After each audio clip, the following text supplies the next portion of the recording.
সকাল সকাল মনটা এমনিতে খারাপ হয়ে গেল। কেন জানি না হঠাৎ করে আমাদের ফ্রিজের ডিপটা কাজ করছে না, কিন্তু নর্মাল একদম ঠিক আছে। কেন এমন হচ্ছে অবশ্যই কমেন্টে জানাবেন। আবার এদিকে রান্না করতে যেয়ে হঠাৎ গ্যাস শেষ হয়ে গেল। মানে মাংস অর্ধেক রান্না করা আছে এবং রুটি মাত্র কেবল একটা দিয়েছি, এর মধ্যে আবার গ্যাস শেষ হয়ে গেছে। গ্যাস আলাকে ফোন দিলাম যে গ্যাস দেওয়ার জন্য, উনি বলল এখন দিতে পারবে না, কাল সকালে ছাড়া হবে না।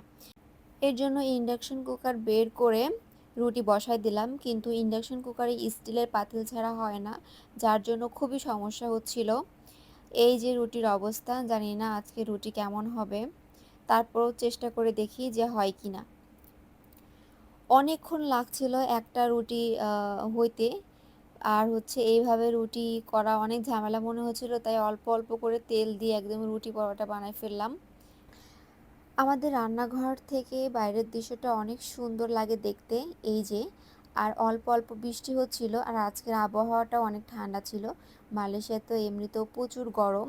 আর এই যে, একটা রুটি হতে যে আমার কত সময় লাগছিল, তারপরও অনেক যুদ্ধর মাধ্যমে শেষ করলাম।